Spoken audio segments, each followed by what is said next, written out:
નમસ્કાર દર્શક મિત્રો, આધુનિક તેમજ પરંપરાગત કૃષિ જગતની માહિતીથી ભરપૂર એવા કૃષિ દર્શન કાર્યક્રમમાં આપનું હાર્દિક સ્વાગત કરીએ છીએ. દર્શક મિત્રો, આજે અમે જે મહત્વના વિષય ઉપર ચર્ચા કરવા જઈ રહ્યા છીએ તે છે સજીવ ખેતીમાં બજાર વ્યવસ્થા.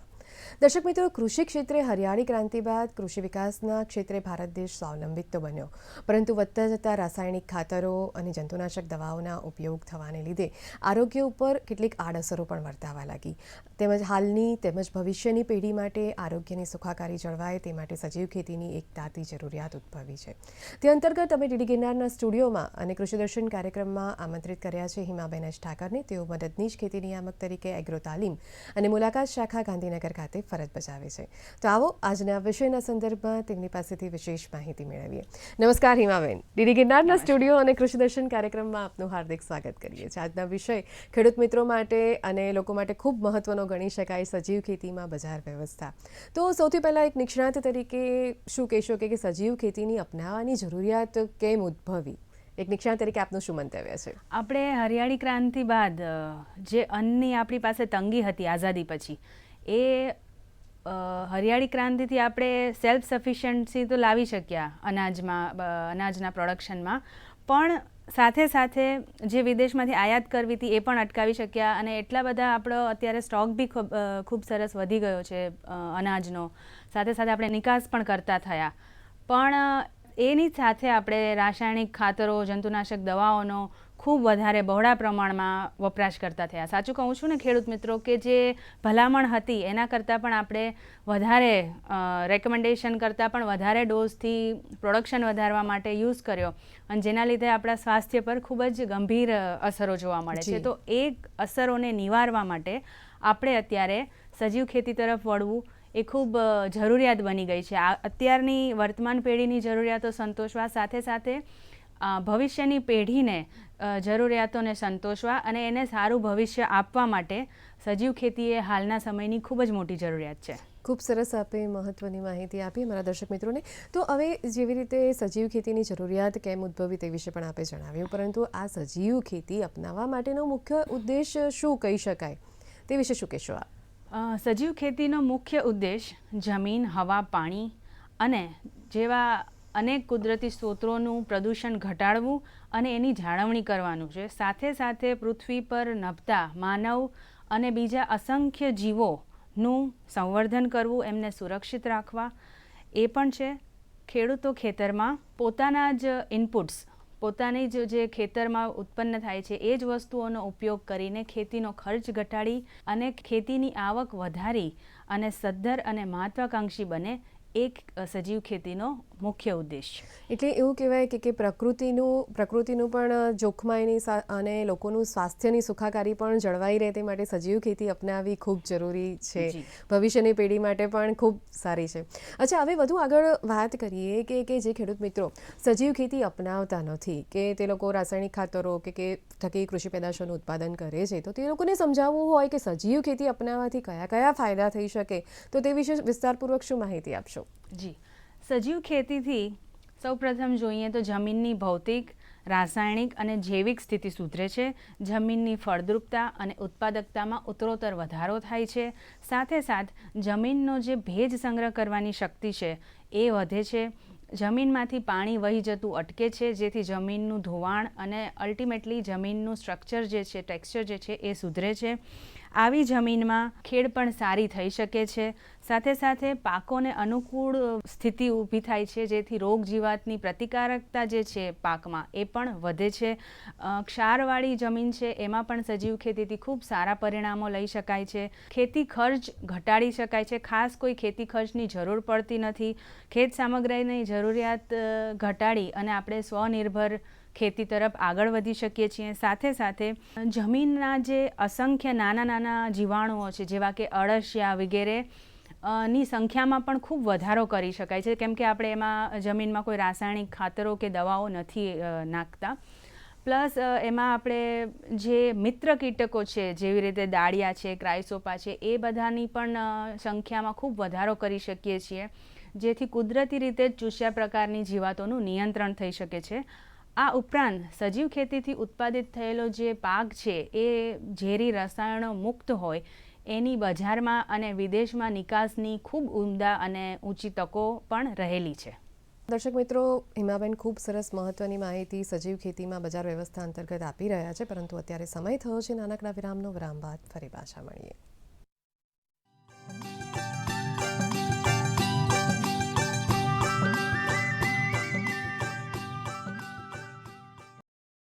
વિરામ બાદ આપ સૌનું હાર્દિક સ્વાગત છે. આજનો વિષય છે સજીવ ખેતીમાં બજાર વ્યવસ્થા. તે અંતર્ગત હિમાબેન પાસેથી હજુ ઘણી બધી માહિતી મેળવવાની બાકી છે. ચર્ચાનો દોર આગળ વધારીએ. હિમાબેન, આપે ખૂબ સરસ માહિતી આપી કે સજીવ ખેતીનો ઉદ્દેશ શું છે, તેની જરૂરિયાત કેટલી અત્યારે હાલના સમયમાં ઉદ્ભવેલી છે. પરંતુ હવે પ્રશ્ન એ થાય કે સજીવ ખેતી ખેડૂત મિત્રો અપનાવે, પરંતુ આ સજીવ ખેતી અપનાવવા માટે શું આપણા ગુજરાત રાજ્યમાં એ પ્રકારનું ચોક્કસ વાતાવરણ છે ખરું? જી, આ બહુ સારો પ્રશ્ન છે કે સરકાર આજકાલ લગભગ જોઈએ તો છેલ્લા 20 વર્ષથી ગુજરાતમાં સજીવ ખેતી થતી આવી છે. પણ હાલના સમયમાં જો આપણે રાજ્યનો પૂર્વ ભાગ જે છે, સાબરકાંઠા, અરવલ્લી, દાહોદ, પંચમહાલ, છોટાઉદેપુર, નર્મદા, તાપી, વલસાડ, ડાંગ, એ બધી જગ્યાએ સજીવ ખેતી ખેડૂતોની આર્થિક અને સામાજિક પરિસ્થિતિ અને પરંપરાગત ખેતી પદ્ધતિ જેવી છે કે જેમાં રસાયણોનો નહિવત ઉપયોગ થાય છે, જેથી એ મોટા ભાગે સજીવ ખેતી માટે ખૂબ અનુકૂળ છે. સાથે ગુજરાતની ભૌગોલિક આબોહવા પણ એવી છે કે જે સજીવ ખેતીને મદદ કરે છે. રાજ્યમાં હાલ ઘઉં, કઠોળ, શાકભાજી, ફળ બધા માટે સજીવ ખેતી જો કરવામાં આવે તો ખૂબ સારી ઉજળી તકો રહેલી છે. વર્ષ 2021ના ડેટા મુજબ વિશ્વની કુલ સજીવ ખેતીની જમીનની દ્રષ્ટિએ ભારતનો ક્રમ 5મો અને ઉત્પાદકોની સંખ્યાની રીતે જોઈએ તો ભારતનો ક્રમ પ્રથમ રહેલો છે. બરાબર. હવે વધુ આગળ પ્રશ્ન એ થાય કે જે ખેડૂત મિત્રોને સજીવ ખેતી અપનાવી છે, તો શું તેઓને સરકાર તરફથી કોઈ સહાય કે કોઈ માર્ગદર્શન જોઈતું હોય તો મળી શકે ખરું? જી, ખેડૂત મિત્રો સજીવ ખેતીને ઉત્પાદન છે એને પ્રમાણિત કરવા માટે ભારત સરકારે NPOP national programme for agriculture પ્રોડક્ટ્સની સ્થાપના કરી છે.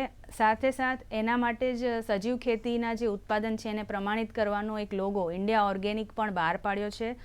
ભારત સરકારની જે એક સંસ્થા છે APEDA, agricultural processed food export development authority, જે અત્યારે લગભગ 35 જેટલી સંસ્થાઓને એમણે માન્યતા આપી છે ઓર્ગેનિક સર્ટિફિકેશન માટે. રાજ્ય સરકારની વાત કરીએ તો ગોપકા એટલે કે Gujarat organic product certification agency અત્યારે રાજ્યમાં ઓર્ગેનિક સર્ટિફિકેશનની કામગીરી કરી રહી છે.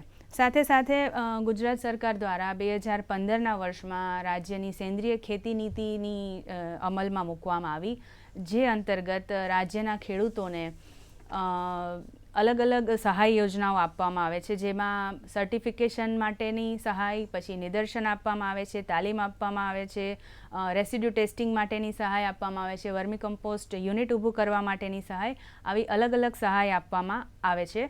આ ઉપરાંત લોકો રસાયણ મુક્ત ખેતી કરતા થાય, પ્રાકૃતિક કૃષિ કરતા થાય, એના માટે રાજ્ય સરકાર દ્વારા દેશી ગાય આધારિત જે ખેતી છે એના માટે દેશી ગાયના નિભાવ ખર્ચ માટેની સહાય યોજના છે. ડાંગ જિલ્લાના પ્રાકૃતિક ખેતી કરતા ખેડૂતો માટે પણ સહાય યોજના અમલી છે. આ સિવાય જે આ બધી જ યોજનાઓની માહિતી જો ખેડૂતોને જોઈતી હોય તો નિયામક શ્રી એગ્રીકલ્ચરની વેબસાઇટના ઓર્ગેનિક કોર્નર પરથી સહેલાઈથી મળી શકે છે. ખૂબ સરસ આપે મહત્વની માહિતી આપી. ચોક્કસથી ખેડૂત મિત્રોને તે ઉપયોગી સાબિત થશે. હવે જે ખેડૂત મિત્રોએ સજીવ ખેતી થકી ઉત્પાદન તો કરી લીધું, પરંતુ તેમને પોતાનો પ્રોડક્ટ બજારમાં વેચવા જવી છે, તો તે અંતર્ગત બજાર વ્યવસ્થા કેવા પ્રકારની હોય છે?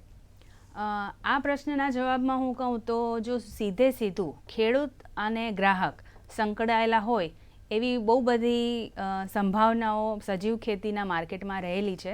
તો સૌપ્રથમ વાત કરીએ તો ફાર્મર્સ માર્કેટ એટલે ખેડૂતોનું જ સીધું બજાર.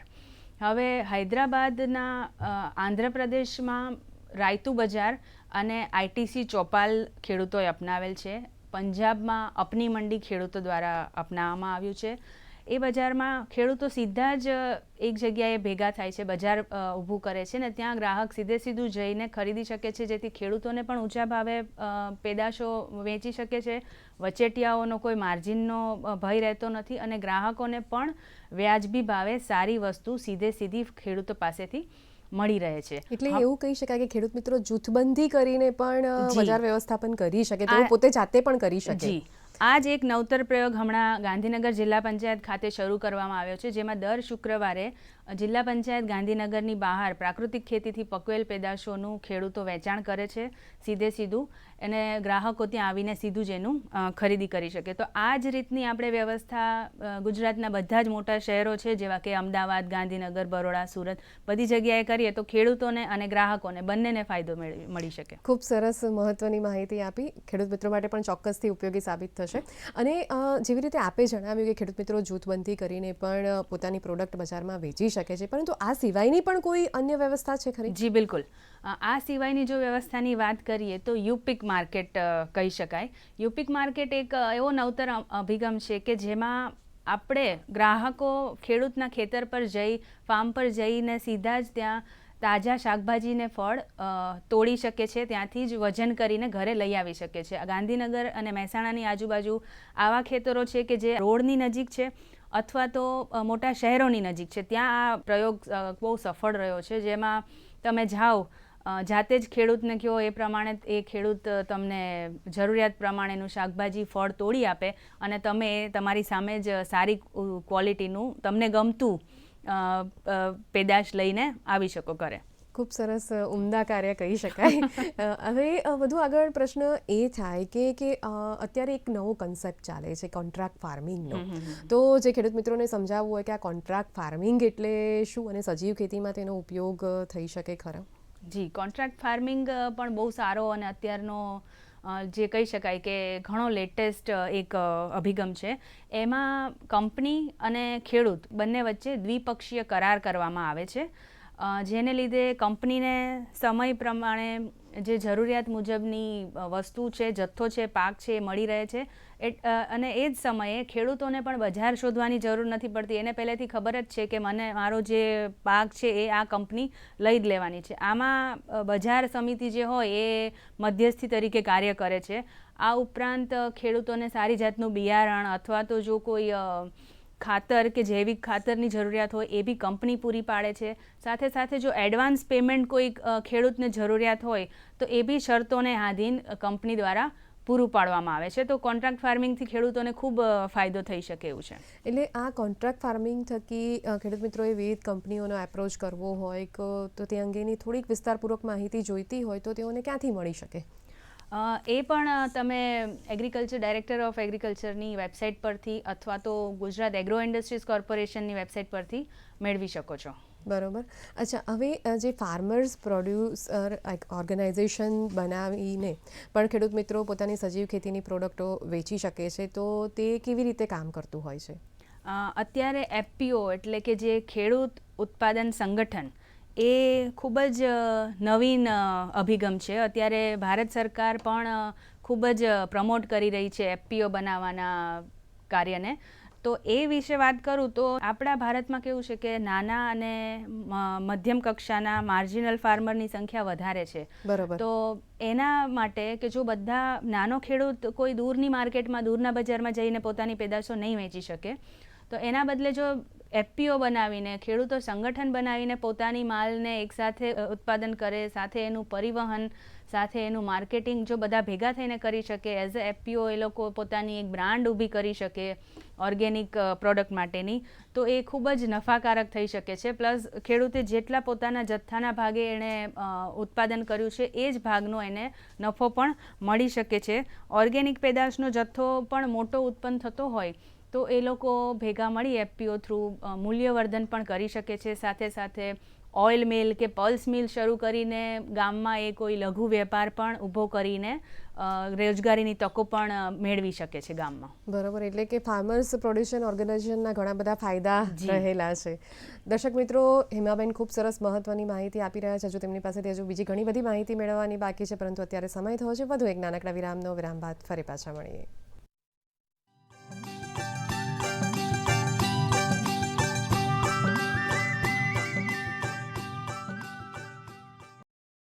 વિરામ બાદ આપ સૌનું હાર્દિક સ્વાગત છે. આજનો વિષય છે સજીવ ખેતીમાં બજાર વ્યવસ્થા. હિમાબેન, આપણે ચર્ચા કરી રહ્યા હતા કે ફાર્મર્સ પ્રોડ્યુસર ઓર્ગેનાઇઝેશનની, પરંતુ હવે એક એવો ટ્રેન્ડ પણ અત્યારે હાલના સમય આધુનિક સમયમાં ઉદ્ભવ્યો છે કે ઓનલાઈન માધ્યમના ઉપયોગ થકી પણ સજીવ ખેતીની પ્રોડક્ટો કે તેને પેદાશો ખરીદી શકાય છે, તો તે અંતર્ગત પણ વધુ વિસ્તારપૂર્વક માહિતી અમારા દર્શક મિત્રોને આપશો. જી, આપ ઈ માર્કેટિંગ વિશે જાણવા માંગો છો? ચોક્કસથી, જી જી. જી, આ અત્યારનો એકદમ નવતર અભિગમ કહી શકાય એવું છે. આપણે જોયું જ હશે કે મોટાભાગના લોકો આજકાલ ફ્લિપકાર્ટ, અમેઝોન, મિન્ત્રા, મીશો જેવી અલગ અલગ વેબસાઇટ પરથી ખરીદી કરી રહ્યા છે અને જી. લોકોને બી ગમે છે કે સારા ભાવે સારી વસ્તુ ઘર આંગણે જ મળી જાય. તો એ જ રીતે જો હું સજીવ પેદાશોની વાત કરું તો એની અમુક વેબસાઇટ છે કે જેના પરથી તમે સજીવ પેદાશો ખરીદી શકો, જેવી કે ઓર્ગપેક, આઈસે ઓર્ગેનિક, ઓર્ગેનિક તત્વ. આ ઉપરાંત બિગ બાસ્કેટ છે, બ્લિંકિટ છે જેવી ઈ કોમર્સ વેબસાઇટ પર પણ આરામથી આજકાલ સજીવ પેદાશો મળી રહે છે, જે સર્ટિફાઈડ ઓર્ગેનિક પેદાશો હોય છે. આ જ રીતે ખેડૂતો પણ પોતાની જ બ્રાન્ડને ઓનલાઈન પ્લેટફોર્મ પર વેચી શકે છે, જે ખૂબ જ સારા એને લાભ આપી શકે છે. બરોબર, ખૂબ સરસ આપે મહત્વની માહિતી આપી. હવે એક પ્રશ્ન એ પણ થાય કે જે રીતે અન્ય કૃષિ પેદાશો બજારમાં વેચવા જાય છે તેટલા ભાવ મળી શકે, શું સજીવ ખેતીમાં પણ તેટલા ભાવ મળતા હોય ખરા? જી બિલકુલ. અત્યારે જો હું કહું તો લોકોમાં કોરોના પછી તો સ્વાસ્થ્ય માટે લોકોને ખૂબ જ જાગૃતતા આવી છે. લોકોને સારું વસ્તુ જો થોડા વધારે ભાવે બી મળતી હશે તો પણ એ લોકો પૈસા આપતા ખર્ચાતા નથી. ઉપરાંત ઉચ્ચ મધ્યમ વર્ગ અને ઉચ્ચ વર્ગના લોકોમાં તો સજીવના ખેતીના પેદાશો માટે ખૂબ જાગૃતતા છે. તો લોકો જો સારી વસ્તુ હશે, ઓર્ગેનિક સર્ટિફાઈડ વસ્તુઓ હશે તો એના બજાર ભાવ જે નોર્મલ પ્રોડક્ટ છે એના કરતાં તમને જરૂરથી વધારે મળે છે. બરોબર, એટલે ખેડૂતોને એનો ચોક્કસ લાભ મળે છે. બરોબર. એટલે જો આ પેદાશોને એવું કહી શકાય કે વધારે જે અન્ય પેદાશો કરતાં પણ સજીવ ખેતીની જે પેદાશો હોય છે તેને વધુ ભાવ મળતા હોય છે. એટલે ખેડૂત મિત્રો માટે સજીવ ખેતીને તો અપનાવી ખરેખર ફાયદાકારક જ ગણી શકાય. હવે એક પ્રશ્ન એ પણ થાય કે આ જે સજીવ ખેતીની જે પેદાશો હોય તેને એટ્રેક્ટિવ બનાવવા માટે કે તેનું વધારે સારી રીતે બજારમાં વેચાણ થઈ શકે એવી અસરકારક કોઈ રીત ખરી? જી બિલકુલ.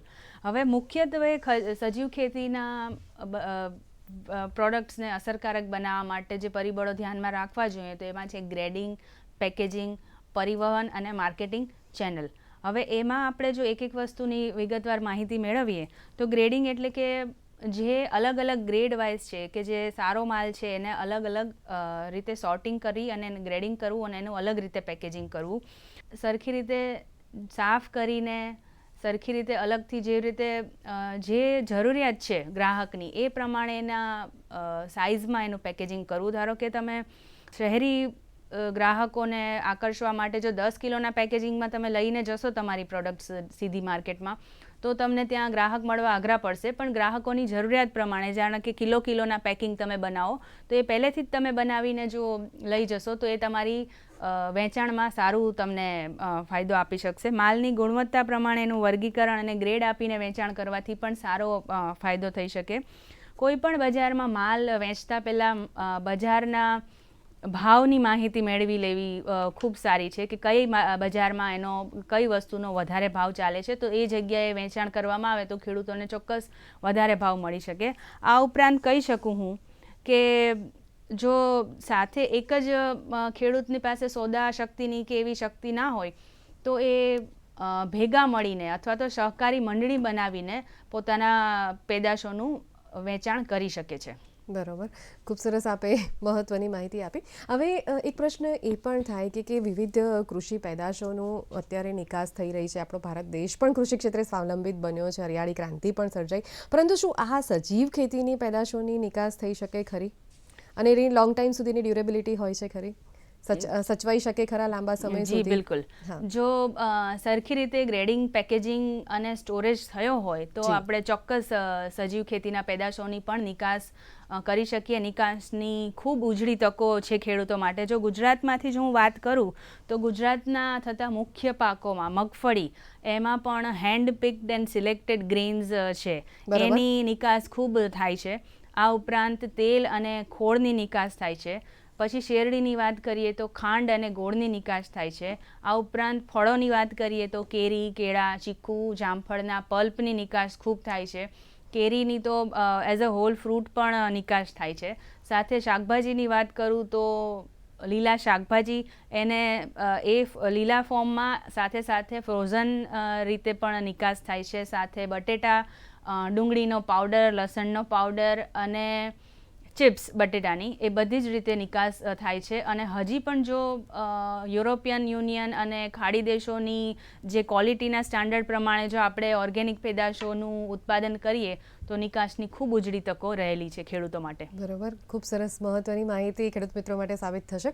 હવે એક પ્રશ્ન એ પણ થાય કે સજીવ ખેતીની જે પેદાશોને નિકાસ કરવામાં આવે છે, પરંતુ આ જે સજીવ ખેતી ખેડૂત મિત્રો અપનાવે તો તેઓને પણ કેટલાક પડકારો રહેલા છે કે તેને પણ કેટલાક ગેરફાયદા પણ રહેલા છે, તો તે અંતર્ગત પણ થોડા ખેડૂત મિત્રોને માર્ગદર્શિત કરશો. જી, સજીવ ખેતી ખૂબ સારી છે, પણ થાય છે કેવું કે ખેડૂતો પાસે એટલું જ્ઞાન નથી કે જે એ લોકો સજીવ ખેતી અપનાવવા માટે તૈયાર થાય. તો સૌથી મોટા હું જો પડકારોની વાત કરું તો જ્ઞાન અને માહિતીનો અભાવ. સજીવ ખેતીના વિષયમાં જે સામાન્ય વિષયમાં જેટલી સંશોધનો થયા છે એના કરતાં ઓછા પ્રમાણમાં સંશોધનો થયા છે. સાથે સાથ સજીવ ખેતી અને રાસાયણિક ખેતીનું કોઈ તુલનાત્મક અર્થકારણ, એટલે જે આપણે કહી શકીએ કે કોસ્ટ વાઇઝ બંનેમાં કેટલો ફરક છે એની કમ્પેરિઝન શીટ આપણી પાસે નથી અવેલેબલ. તો એના માટે પણ એ લોકોને ખેડૂતો અચકાય છે સજીવ ખેતી અપનાવતા. સાથે સાથે જે લેબલિંગ છે, જે સર્ટિફિકેશન પ્રોસેસ છે સજીવ ખેતી માટેની, એ થોડી અટપટી અને અઘરી છે, જેથી પણ ખેડૂતો એ અપનાવતા અચકાય છે. પાછું એવું બી કહી શકાય કે એનું જે વેચાણ માટેનું સ્વતંત્ર બજાર પણ ભારતમાં અથવા તો ગુજરાતમાં અવેલેબલ નથી. જો એ બધા અવરોધો હટી જાય તો ચોક્કસ મને એવો વિશ્વાસ છે કે ખેડૂતો સજીવ ખેતી તરફ જોડાશે. બરાબર, ખૂબ સરસ માહિતી આપી. આપે ડીડી ગિરનારના સ્ટુડિયો અને કૃષિ દર્શન કાર્યક્રમમાં પધાર્યા તે બદલ આપનો ખૂબ ખૂબ ધન્યવાદ. દર્શક મિત્રો, જોયું ને, હિમાબેને સજીવ ખેતીમાં બજાર વ્યવસ્થા કેવી રીતે કરવી તે અંતર્ગત માહિતી આપી, તેના ફાયદા પણ જણાવ્યા અને તેની ઉપયોગિતા પણ આજના આધુનિક સમયમાં કેટલી છે તે વિશે ખૂબ સરસ માહિતી આપી. ફરી મળીશું નવા વિષય, નવી માહિતી અને નવા નિષ્ણાતની સાથે. ત્યાં સુધી રજા આપશો. નમસ્કાર.